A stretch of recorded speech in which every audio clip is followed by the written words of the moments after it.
ಉತ್ತರ ಕನ್ನಡ ಜಿಲ್ಲೆ ಸೇರಿದಂತೆ ರಾಜ್ಯದ ಹಲವು ಭಾಗದ ಅತಿಕ್ರಮಣದಾರರ ಸಮಸ್ಯೆಯಾಗಿರುವ ಅರಣ್ಯ ಹಕ್ಕು ಕಾಯ್ದೆಗೆ ತಿದ್ದುಪಡಿ ತರಲು ಕೋರಿ ರಾಜ್ಯ ಸರ್ಕಾರ ಕೇಂದ್ರಕ್ಕೆ ಕೋರಲಿದೆ. ಇದರಲ್ಲಿ ಶಿರಸಿ ಸಿದ್ದಾಪುರ ಶಾಸಕ ಭೀಮಣ್ಣ ನಾಯ್ಕ ಅವರ ಪ್ರಯತ್ನ ಅವಿರತವಾಗಿದೆ ಎಂದು ಶಿರಸಿ ಬ್ಲಾಕ್ ಕಾಂಗ್ರೆಸ್ ಹಾಗೂ ನಗರ ಯೋಜನಾ ಪ್ರಾಧಿಕಾರದ ಅಧ್ಯಕ್ಷ ಜಗದೀಶ್ ಗೌಡ ತಿಳಿಸಿದ್ದಾರೆ. ಈ ಕುರಿತು ಮಾಧ್ಯಮ ಪ್ರಕಟಣೆ ನೀಡಿರುವ ಅವರು, ಜಿಲ್ಲೆಯಲ್ಲಿ 80,000ಕ್ಕೂ ಅಧಿಕ ಕುಟುಂಬಗಳು ಅತಿಕ್ರಮಣ ಪ್ರದೇಶವನ್ನು ಆಶ್ರಯಿಸಿಕೊಂಡಿದೆ. ಇದರಲ್ಲಿ ಶಿರಸಿ ಸಿದ್ದಾಪುರ ಕ್ಷೇತ್ರವು ಒಳಗೊಂಡಿದೆ. ಇದನ್ನು ಮನಗಂಡ ಶಾಸಕರು ಅತಿಕ್ರಮಣದಾರರ ಸಮಸ್ಯೆ ಬಗೆಹರಿಸಲು ಕ್ರಮ ಕೈಗೊಳ್ಳುವಂತೆ ವಿಧಾನಸಭೆ ಅಧಿವೇಶನದಲ್ಲೂ ಸಹ ಪ್ರಸ್ತಾಪ ಮಾಡಿದ್ದರು. ಇದರ ಫಲವಾಗಿ ಈಗ ಅರಣ್ಯ ಹಕ್ಕು ಕಾಯ್ದೆಗೆ ತಿದ್ದುಪಡಿ ತರಲು ಕೇಂದ್ರ ಸರ್ಕಾರವನ್ನು ಕೋರುವ ನಿರ್ಣಯವನ್ನು ರಾಜ್ಯದಿಂದ ಕೈಗೊಳ್ಳಲಾಗಿದೆ ಎಂದು ಅವರು ತಿಳಿಸಿದ್ದಾರೆ. ಇನ್ನು ಈ ಹಿಂದೆ ಕೇಂದ್ರ ಸರ್ಕಾರ ಜಾರಿಗೆ ತಂದ ಅರಣ್ಯ ಹಕ್ಕು ಕಾಯ್ದೆಯಿಂದ ಕೆಲವು ಪ್ರಕರಣಗಳು ದಶಕಗಳಿಂದ ಇತ್ಯರ್ಥವಾಗದೆ ಉಳಿದುಕೊಂಡಿದ್ದು, ಇದರಿಂದ ಶಿವಮೊಗ್ಗ, ಉತ್ತರ ಕನ್ನಡ ಜಿಲ್ಲೆಯ ಅತಿಕ್ರಮಣದಾರರಿಗೆ ಸಮಸ್ಯೆ ಉಂಟಾಗಿತ್ತು. ಈಗ ಅದನ್ನು ತಿದ್ದುಪಡಿ ಮಾಡುವಂತೆ ಕೋರುವ ನಿರ್ಣಯವನ್ನು ಸರ್ಕಾರ ಮಂಡಿಸಿದ್ದು, ಇದರಲ್ಲಿ ಶಾಸಕರ ಪ್ರಯತ್ನ ದೊಡ್ಡದಿದೆ. ಕಾರಣ ಶಾಸಕ ಭೀಮಣ್ಣ ನಾಯ್ಕ ಅವರಿಗೆ ಅಭಿನಂದನೆಗಳನ್ನು ಸಲ್ಲಿಸಿದ್ದಾರೆ. ಅಲ್ಲದೆ ಮುಖಂಡರಾದ ಎಸ್.ಕೆ. ಭಾಗವತ್, ದೀಪಕ್ ಹೆಗಡೆ ದೊಡ್ಡೂರು, ಪ್ರದೀಪ್ ಶೆಟ್ಟಿ, ಬಸವರಾಜ್ ದೊಡ್ಡಮನಿ, ಜ್ಯೋತಿ ಗೌಡ ಪಾಟೀಲ್, ಗೀತಾ ಶೆಟ್ಟಿ ಇತರರು ಸಹ ಶಾಸಕರಿಗೆ ಇದೇ ವೇಳೆ ಅಭಿನಂದನೆಯನ್ನು ಸಲ್ಲಿಸಿದ್ದಾರೆ. ಕಾಲ ಕರ್ಮ ಸಂಯೋಗವೇ ಬದುಕು. ಕಾಲ ಎಲ್ಲ ಶುಭ ಪಾಪಗಳಿಗೆ ಸಾಕ್ಷಿಯಾಗುತ್ತಾನೆ. ಇದಕ್ಕೆ ಅನುಗುಣವಾಗಿ ಸುಖ ದುಃಖಗಳ ಫಲವನ್ನು ನೀಡುತ್ತಾನೆ ಎಂದು ರಾಘವೇಶ್ವರ ಭಾರತಿ ಮಹಾಸ್ವಾಮೀಜಿಯವರು ನುಡಿದರು. ಅನಾವರಣ ಚಾತುರ್ಮಾಸ್ಯದ 5ನೇ ದಿನವಾದ ಗುರುವಾರ ಪರಮ ಪೂಜ್ಯರು ಕಾಲ ವಿಷಯದ ಬಗೆಗೆ ಪ್ರವಚನ ನೀಡಿದರು. ಇನ್ನು ಕಾಲನ ವಶವಾಗದವರು ಯಾರೂ ಇಲ್ಲ. ದೇವರು ಕೂಡ ಕಾಲಪುರುಷನ ವಶದಲ್ಲೇ ಇರುತ್ತಾನೆ. ಆದರೆ ರಾಮ ಕಾಲಾತೀತ ಎನ್ನುವುದನ್ನು ಬಣ್ಣಿಸುವ ಹಲವು ನಿದರ್ಶನಗಳು ಕಾಣಸಿಗುತ್ತವೆ. ಹುಟ್ಟಿನ ಜೊತೆಗೆ ಬರುವ ಕರ್ಮದ ಗಂಟು ಕರಗುತ್ತಿದ್ದಂತೆ ಕಾಲ ನಮ್ಮನ್ನು ಕರೆದೊಯ್ಯುತ್ತಾನೆ. ಸಾವು ಎನ್ನುವುದು ನಮ್ಮ ಬದುಕಿನ ಕೊನೆಯ ಕರ್ಮ ಎಂದರು. ಇನ್ನು ಗ್ರಹಗಳು, ರಾಶಿ, ನಕ್ಷತ್ರಗಳು ಎಲ್ಲವೂ ಕಾಲದ ಕಾಲುಗಳು. ಇವುಗಳ ಮೂಲಕ ಕಾಲವನ್ನು ಅಳೆಯಬಹುದು. ಈ ಚೌಕಟ್ಟು ಕಾಲವನ್ನು ತಿಳಿಯಲು ಅನುವು ಮಾಡಿಕೊಡುತ್ತದೆ. ವಾರ, ಮುಹೂರ್ತ ಹೀಗೆ ಪ್ರತಿಯೊಂದನ್ನು ತಿಳಿಯಲು ಇದು ಸಾಧ್ಯವಾಗುತ್ತದೆ ಎಂದು ವಿವರಿಸಿದರು. ಇನ್ನು ಶ್ರೀ ಕ್ಷೇತ್ರ ಗೋಕರ್ಣದಲ್ಲಿ ಆತ್ಮಲಿಂಗ ಮತ್ತು ಇತರ ಪ್ರಧಾನ ದೇವಾಲಯಗಳನ್ನು ಹೊರತುಪಡಿಸಿ ಇರುವ ಹಲವಾರು ಗುಡಿ ಗೋಪುರಗಳು, 100ಕ್ಕೂ ಅಧಿಕ ತೀರ್ಥಗಳ ಮೇಲೆ ಈ ದಿನ ಅನಾವರಣ ಬೆಳಕು ಚೆಲ್ಲಿತು. ಕ್ಷೇತ್ರದ ಹಿರಿಯರಾದ ವಸಂತ್ ಕೊಡ್ಲಿಗೆರೆ ಅನಾವರಣ ನೆರವೇರಿಸಿದರು. ಇನ್ನು ಗೋಕರ್ಣ ಉಪಾಧಿವಂತ ಮಂಡಲದಿಂದ ಗುರುವಾರದ ಭಿಕ್ಷಾ ಸೇವೆ ನಡೆಯಿತು. ಶ್ರೀಮಾತೆ ವಿಜಯಲಕ್ಷ್ಮಿ, ವಿವಿಯ ಗೌರವಾಧ್ಯಕ್ಷ ಡಿ.ಡಿ. ಶರ್ಮಾ, ಹವ್ಯಕ ಮಹಾಮಂಡಳ ಪ್ರಧಾನ ಕಾರ್ಯದರ್ಶಿ ಉದಯ್ ಶಂಕರ್ ಭಟ್, ಚಾತುರ್ಮಾಸ್ಯ ಸೇವಾ ಸಮಿತಿ ಕಾರ್ಯದರ್ಶಿ ಶ್ರೀಕಾಂತ್ ಪಂಡಿತ್, ಕೋಶಾಧ್ಯಕ್ಷ ಸುಧಾಕರ್ ಬಡಗಣಿ ಸೇರಿದಂತೆ ಇನ್ನಿತರರು ಈ ವೇಳೆ ಉಪಸ್ಥಿತರಿದ್ದರು. ಕೆನರಾ ಡಿಸಿಸಿ ಬ್ಯಾಂಕ್ ಲಿಮಿಟೆಡ್ ಪ್ರಧಾನ ಕಚೇರಿ ಶಿರಸಿ. 104 ವರ್ಷಗಳ ಇತಿಹಾಸವುಳ್ಳ ನಮ್ಮ ಬ್ಯಾಂಕಿನಲ್ಲಿ ಹೊನ್ನಾವರ ತಾಲೂಕಿನ ಉಪ್ಪೋಣಿ ಹಾಗೂ ಬಳ್ಳೂರು ಶಾಖೆಗಳನ್ನು ಜುಲೈ 29ರ ಸೋಮವಾರದಂದು ಶ್ರೀ ಮಹಾಗಣಪತಿ, ಶ್ರೀ ಮಹಾಲಕ್ಷ್ಮಿ, ಶ್ರೀ ಸರಸ್ವತಿ ಪೂಜೆಯೊಂದಿಗೆ ಪ್ರಾರಂಭಿಸಲು ನಿಶ್ಚಯಿಸಲಾಗಿದೆ.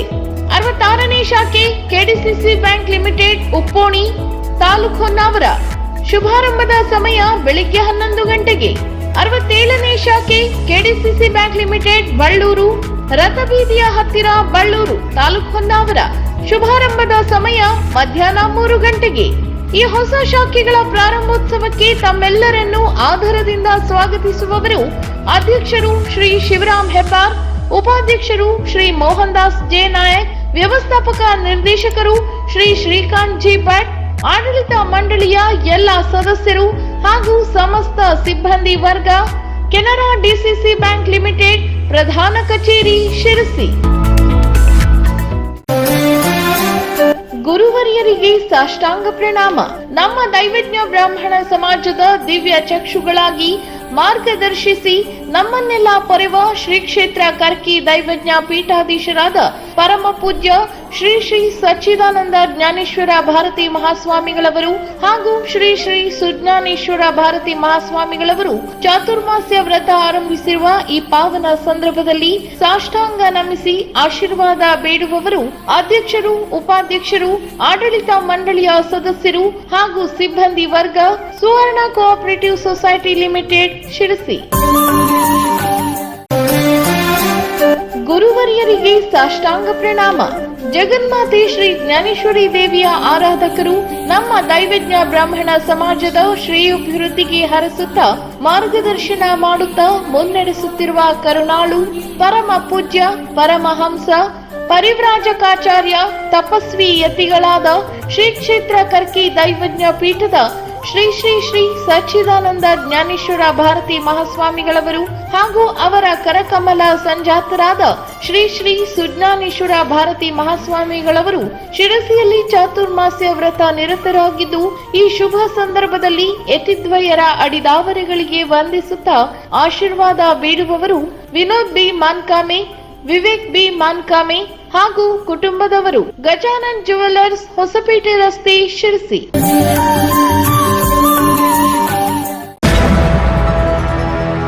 ಶಿರಸಿ ತಾಲೂಕಿನ ಕುಳುವೆ ಗ್ರಾಮ ಪಂಚಾಯತ್ ವ್ಯಾಪ್ತಿಯಲ್ಲಿ ಕಳೆದ 15 ದಿನಗಳಿಂದ ವಿದ್ಯುತ್ ಸಮಸ್ಯೆ ತೀವ್ರಗೊಂಡ ಹಿನ್ನೆಲೆಯಲ್ಲಿ ಹೆಸ್ಕಾಂ ಸಹಾಯಕ ಕಾರ್ಯನಿರ್ವಾಹಕ ಇಂಜಿನಿಯರ್ ಗ್ರಾಮ ಪಂಚಾಯತ್ಗೆ ಭೇಟಿ ನೀಡಿ ಸಭೆ ನಡೆಸಿ ಸಾರ್ವಜನಿಕರ ಸಮಸ್ಯೆಗಳನ್ನು ಆಲಿಸಿದರು.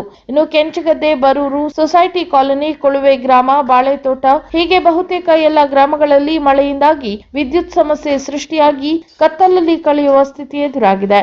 ಅದರಲ್ಲೂ ಗುಡ್ಡದ ಮನೆ ಟಿಸಿಯು ಕಳೆದ 13 ದಿನಗಳಿಂದ ಸರಿಪಡಿಸಿದ ಪರಿಣಾಮ ಗ್ರಾಮಗಳಲ್ಲಿ ತೀವ್ರ ತೊಂದರೆಯುಂಟಾಗಿದೆ. ಇದರಿಂದ ಗ್ರಾಮಸ್ಥರು ಹೆಸ್ಕಾಂಗೆ ಮುತ್ತಿಗೆ ಹಾಕಲು ನಿರ್ಣಯಿಸಿರುವುದಾಗಿ ತಿಳಿಸಿದ್ದರಿಂದ ಸ್ವತಃ ಎಇ ನಾಗರಾಜ್ ಪಾಟೀಲ್ ಸ್ಥಳಕ್ಕೆ ಭೇಟಿ ನೀಡಿ ಜನರ ಸಮಸ್ಯೆಯನ್ನು ಆಲಿಸಿ 1 ವಾರದೊಳಗೆ ವಿದ್ಯುತ್ ಸಮಸ್ಯೆ ಬಗೆಹರಿಸುವುದಾಗಿ ಭರವಸೆ ನೀಡಿದರು. ಇನ್ನು ಸಭೆಯಲ್ಲಿ ರವಿ ಹೆಗಡೆ ಕೆಂಚಗದ್ದೆ ಮಾತನಾಡಿ, ಸ್ಥಳೀಯ ಲೈನ್ಮ್ಯಾನ್ಗಳು ಗ್ರಾಹಕರ ಕರೆಗೆ ಸ್ಪಂದಿಸುವುದಿಲ್ಲ, ಮೇಲಿನವರನ್ನೇ ಕೇಳಿ ಎಂದು ಉಡಾಫೆ ಉತ್ತರ ನೀಡುತ್ತಾರೆ.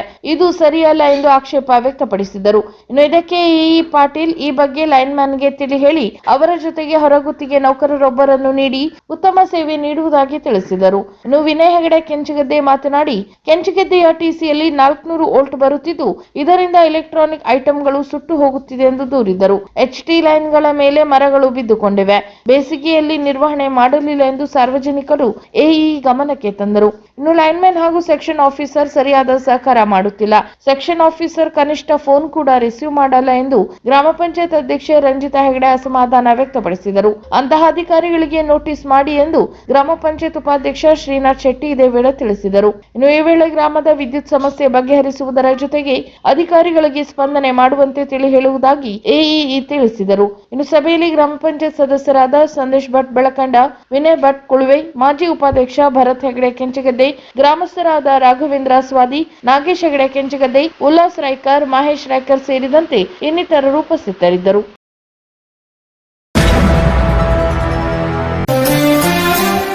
ಗುರುವರಿಯರಿಗೆ ಸಾಷ್ಟಾಂಗ ಪ್ರಣಾಮ.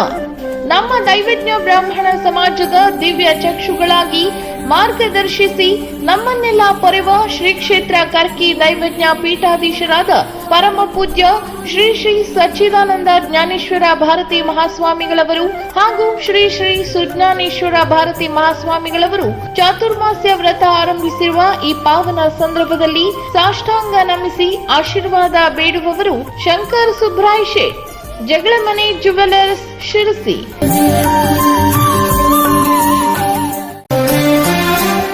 ಗುರುವರಿಯರಿಗೆ ಸಾಷ್ಟಾಂಗ ಪ್ರಣಾಮ.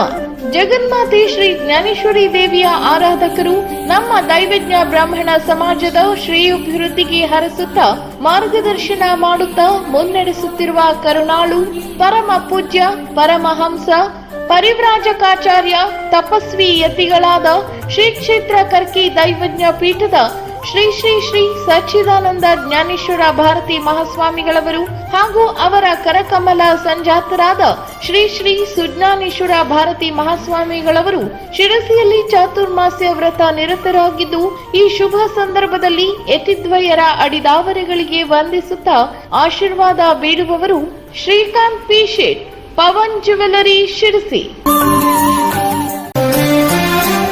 ಮಹಾಸ್ವಾಮಿಗಳ ಅಡಿದಾವರಿಗಳಿಗೆ ವಂದನೆ.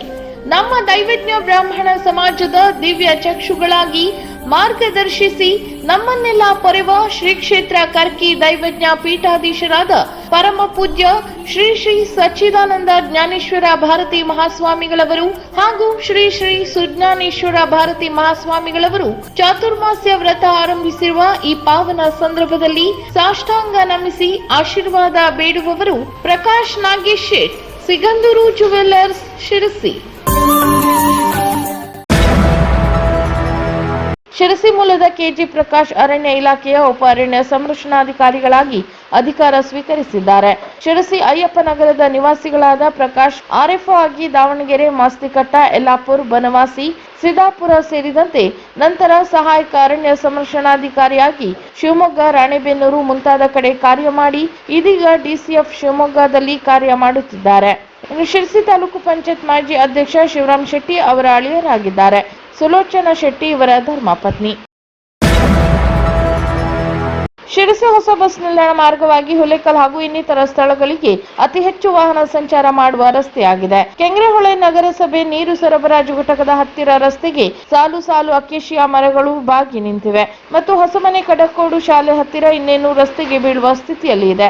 ಶಾಲೆ ಮಕ್ಕಳು ಪ್ರತಿನಿತ್ಯ ಇದೇ ದಾರಿಯಲ್ಲಿ ಓಡಾಡುವುದರಿಂದ ಭಯ ಪಡುವ ಪರಿಸ್ಥಿತಿ ಉಂಟಾಗಿದೆ. ಇದನ್ನು ಗಂಭೀರವಾಗಿ ಪರಿಗಣಿಸಬೇಕಾದ ಜವಾಬ್ದಾರಿ ಸಂಬಂಧಿಸಿದ ಅಧಿಕಾರಿಗಳ ಮೇಲಿದೆ ಎಂದು ಗ್ರಾಮಸ್ಥರು ಆಗ್ರಹಿಸಿದ್ದಾರೆ.